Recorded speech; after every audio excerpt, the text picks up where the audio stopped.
Welcome back to Klawd Talks. This is episode 7. I'm your host Emad, and today I'm joined with Olya Grovel. Olya has spent close to 15 years working across growth, marketing, and product with names like PayPal and Oracle. She now works directly with the founders, CXOs at post Series A companies, helping them fix what's actually slowing their growth. She's also an angel investor backing early stage startups. So, thank you so much, Olya, for joining today. Welcome to the show. Thanks, Emad. Thanks for having me.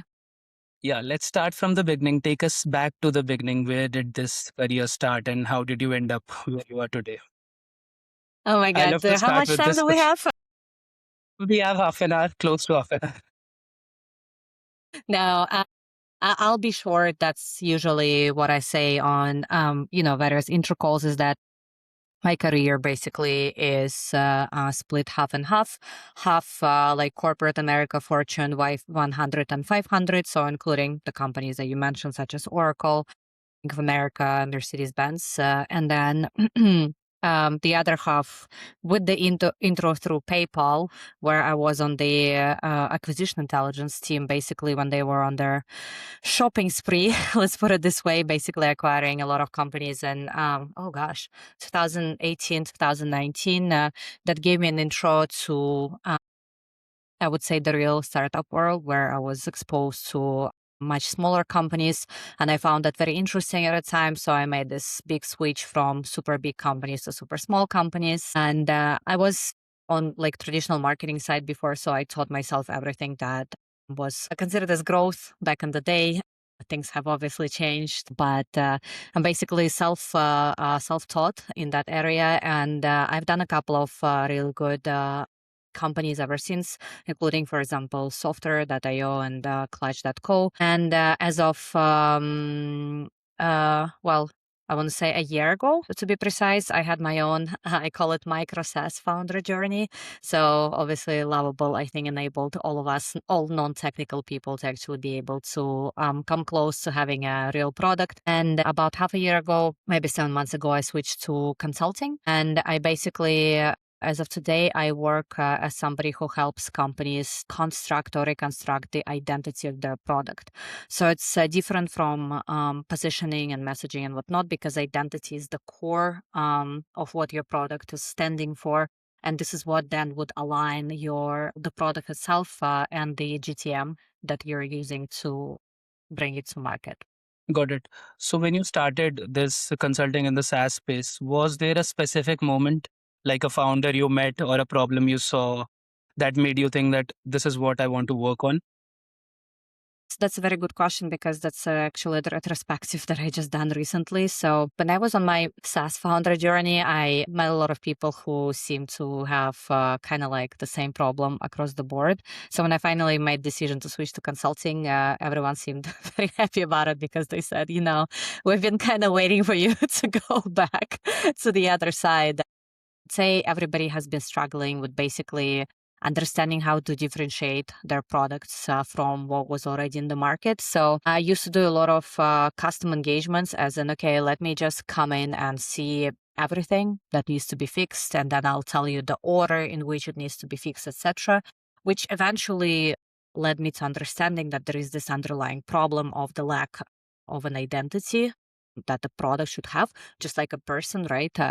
Each physical person has their own separate DNA, right? An expression of genes.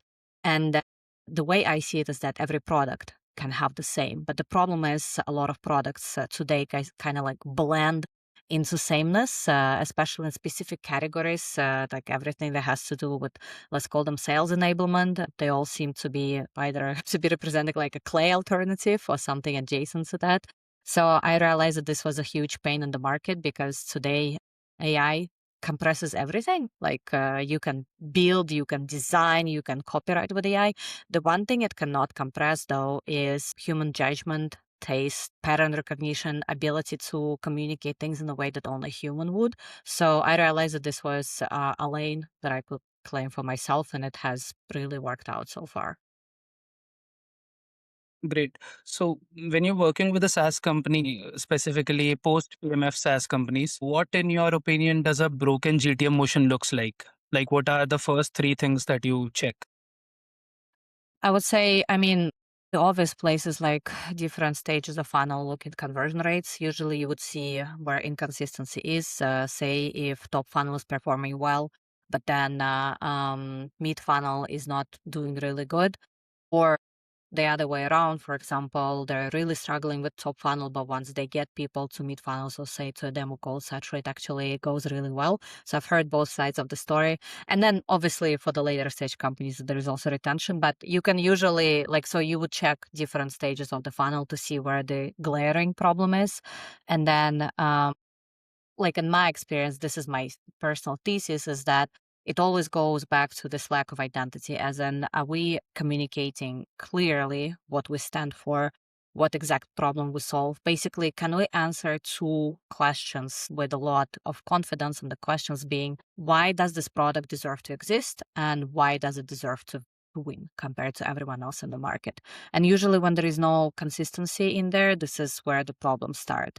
And then fixing the problems is its own separate issue, right? Because it's usually a lot of teams have a lot of great ideas. The problem is they don't do them in the right order. So it's understanding the sequencing of the fixes and the I guess the second order effects that should go into it.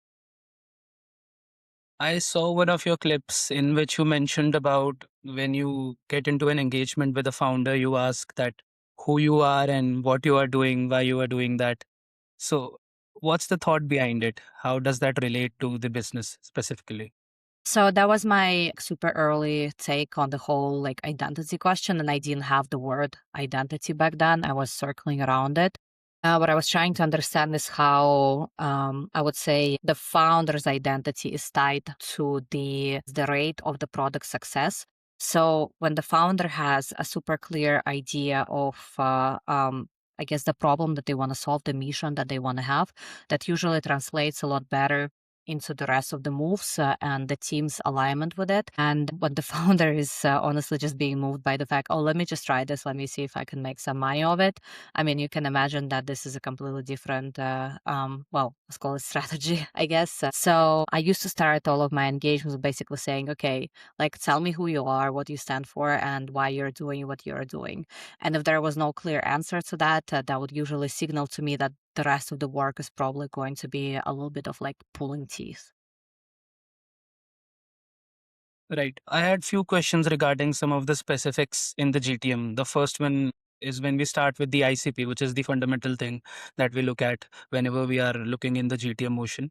And I think ICP drift is something a lot of SaaS teams don't notice until it's costly.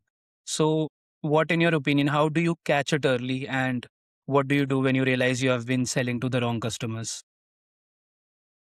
Well, I think this is where we go back to, the whole funnel analysis as understanding where the problem actually starts and trying to understand the patterns as in, do we get inconsistent feedback across the board or or there is some consistency in one of the segments? Like, can you actually separate your customers or prospects into clear segments? Or is it more like a little bit of everything? So the segmentation is the first move in here as in, can you call out clear segments?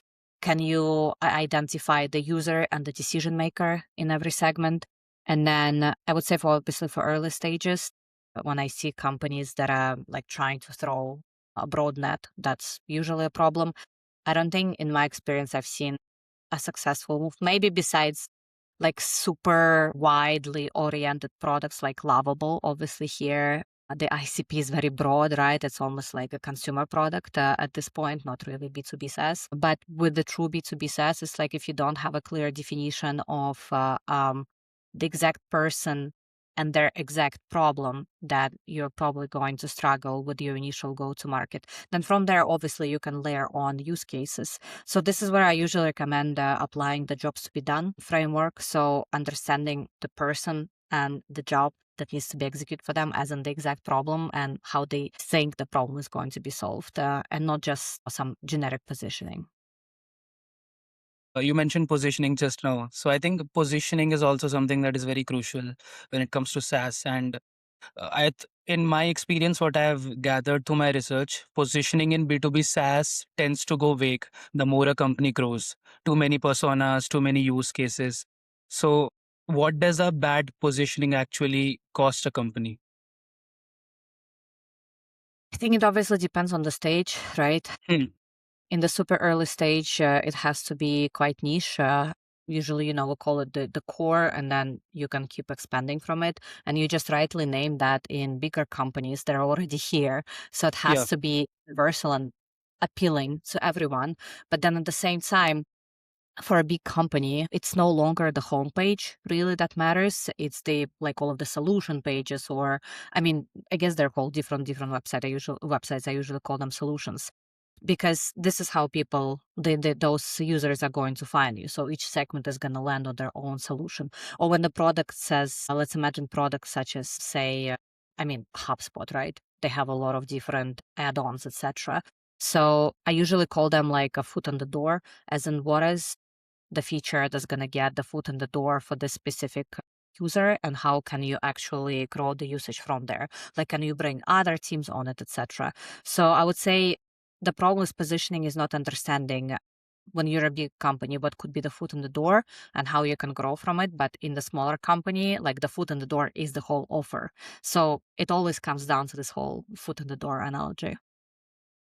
Yeah, another subject that I want to explore right now is there is a big conversation happening right now about founder led content creation, like showing up on LinkedIn, building in public, share their thinking. So, how much does that actually move the needle for a SaaS company? And do you think is it a growth strategy? Does that work? It's surely an initial go-to-market strategy. And the thing is, there are two ways to do it, right? One is that you could simply be posting kind of like notes from the journey, and you can grow a following based on that. But does it mean that you're actually going to sell something? So those people who followed you, probably not. Because if they're following you for more so like behind the scenes, that wouldn't matter. The right way to do it, I think, is when you're actually, and you have to be the actual expert in the industry where you're trying to build a product. So if you're seen as an expert and your tool is the natural extension of that expertise, this is the winning sequence. Great. So, any ideal scenario, what does a perfect GTM motion looks like amongst your clientele or something in your experience that you have seen? I don't think there is an ideal Hmm. GTM motion that can be adopted by everyone else. It's really case by case because for some people, what makes sense is exactly this, founder led sales.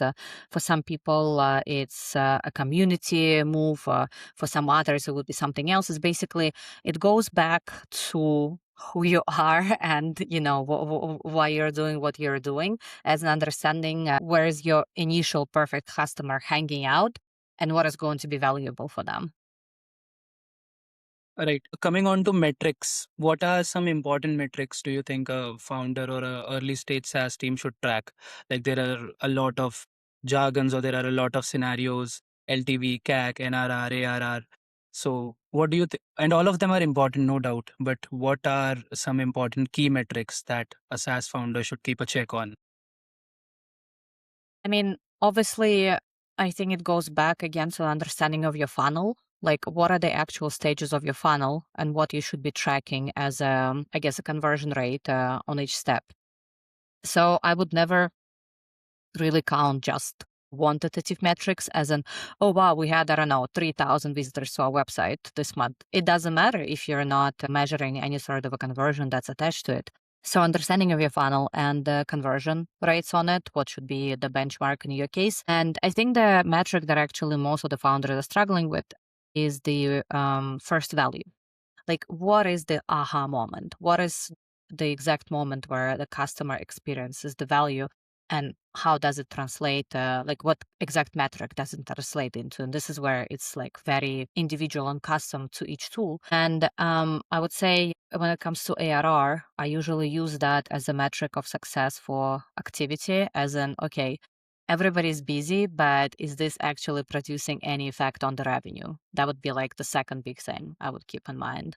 Because otherwise, you're just going to have a lot of busy people, but then if that doesn't move the needle, it doesn't make sense.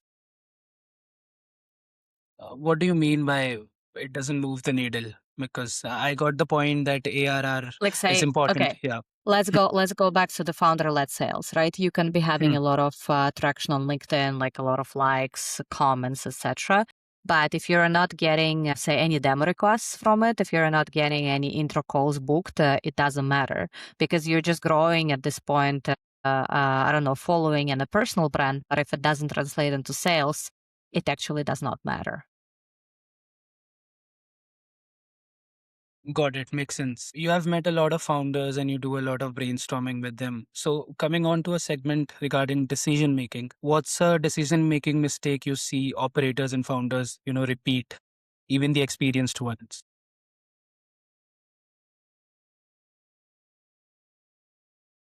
Lack of prioritization would definitely be the first one, as in instead of having the goal of having the least initiatives possible, but actually like having quality ones, a lot of people are kind of like spreading too thin. It's the whole spray and pray, I guess, cliche, right? But actually, you'd be surprised how many actually second time founders still do it.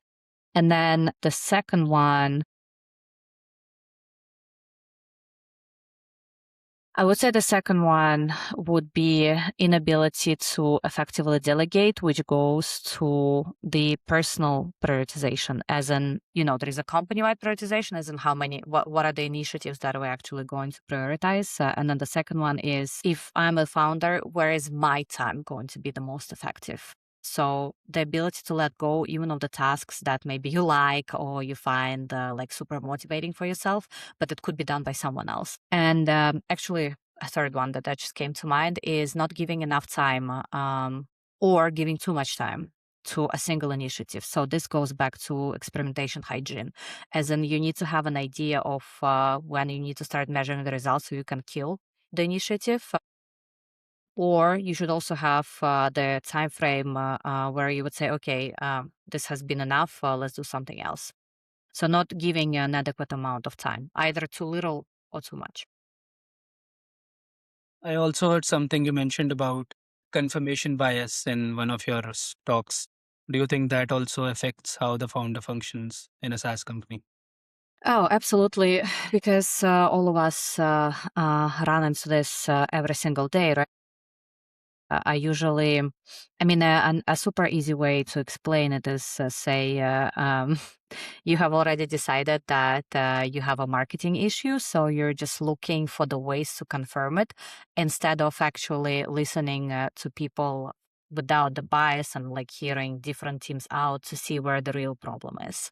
So I would advise all of the founders that before they make any sort of a decision or before they talk to the team, just to remove everything. So walk into conversation without thinking, okay, marketing team is the problem, or I don't know, sales team is the problem, because otherwise you're just going to be looking for evidence for the decision that you have already made versus doing the opposite, which is actually a lot more effective. Makes sense.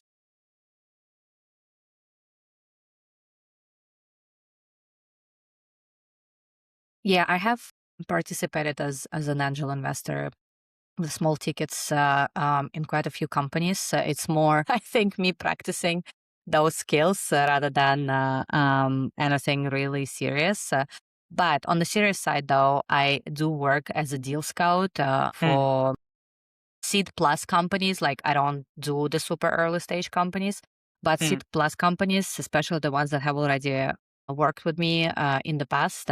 Once they start raising, they would usually come back to me and ask if I can introduce them to the network of investors that I do have. And when I see a very viable opportunity, so I don't have like a crazy deal flow, but I usually am very selective about who I'm going to present to the investors that I know. So, how's the experience like? Can you share something like an insider experience of what the investing circle thinks about, gauging a startup or analyzing it? What are some things they factor in? I would say when you're seed plus, as of today, there is like the word traction should really mean revenue. Like it shouldn't be the health of your pipeline or what you have in the pipeline. It should really be the money and how the activity of everyone that you have in the team is translating into money. And then it's also the clarity of how you're going to get to the next stage. So it's less about all the creative ideas and the flashy It's more about, okay, this is precisely how we're going to get to the next million, meaning this is the ICP that we're going to target. This is how we're going to get to them. And this is how we're going to convince them that our tool is the solution for their problem. Do you believe in the notion that there is a thing like it's the wrong time for investment right now? Because I have talked to a few of the founders who have some contrarian views on investment. They think that sometimes it's not the right time, sometimes the company is not at that stage. Absolutely, and I think especially when you look at some of the crowded categories, it's very hard to not even, you know what, you're right in the framing of the question. It's not that it's not the right time to get investments. Like, is your product investment worthy? Or Hmm. do you actually need the outside money? Like, what is it that you need it for? So, say if you're fighting in that AI SDR category, which is like a bloodbath right now, right? What are you actually going to spend the money on? Like, what is going to be the differentiating factor Yeah. that is going to set you aside? And if you're simply going to throw it at advertising and stuff like that, which is what most companies seem to do nowadays somehow, that's just not going to make sense. Like, if you're unable to make money off the tool that has no physical infrastructure, like, yeah, I don't know, you're not spending money on producing a physical product, you don't have stores and stuff like that, there should be absolutely no excuse as to why you're raising money unless you're creating some very exceptional tech. That's my take on it. Yeah. Yeah, I agree. I have seen SaaS companies surviving 20 years without being profitable just on the basis of free cash flow. And Exactly. yeah, so I think we are reaching the 30-minute mark, but I have a rapid fire kind of a round which is called Thought Sprint. I'll be throwing 5 to 6 questions. You can share your thoughts on it. You can share sentence answers or anything you would like to share on that. Sure. So the first one is you have coached, I think, a lot of founders through this stage. What's the conversation almost every one of them needs to have that they keep avoiding?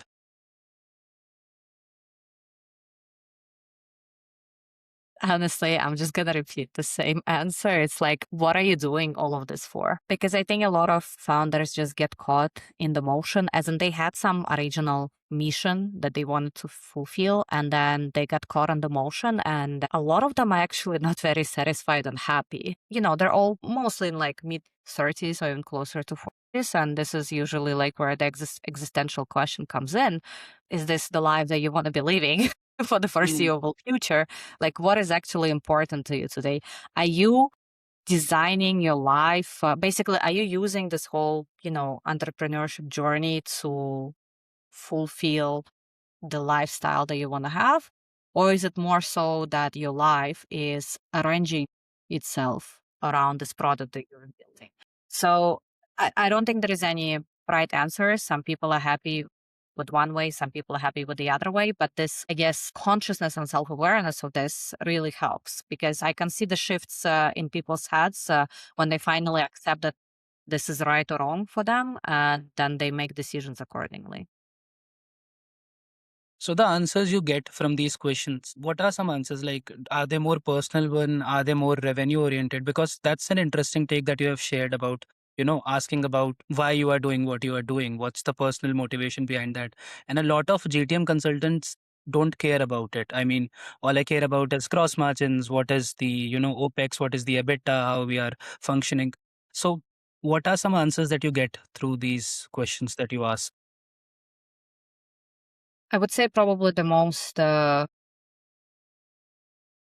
don't want to say like a shocking answer, but an answer that really stood out to me is after a couple of those conversations, one of the founders said to me, he was like, you know what? I just realized I had something to prove and I don't want to prove it anymore. And he was building in a quite crowded category as well. And basically, we came to the conclusion that we want to, well, I guess I was supporting him on that journey, that he wanted to actually sell the company. Said this is no longer what I want to do. We're really, struggling, fighting off, I don't know, like 15 different competitors. And that's not how I want to live my life for the next 5 years. Um, we went through actually microacquire, where you can sell companies very quickly. It's 6 months later, and he's very happy with that decision now. Interesting. Second one is, what do you know that you wish you knew at the start of your career?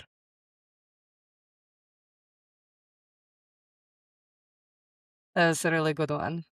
I think basically that you don't have to be the smartest person in the room. And when you have that urge, it's usually the wrong one, as in you feel like it comes from the place where you feel like you constantly need to prove your value, which means that you need to like check with yourself and understand where this comes from. Because I, throughout my career, tend to I had the tendency to like over deliver, over perform. I always wanted to be like the person who says something, etc. And once I finally worked through that, now I actually talk the least, which is funny because usually I had this, urge to feel all the silence in the room, which turned out to be like my personal thing.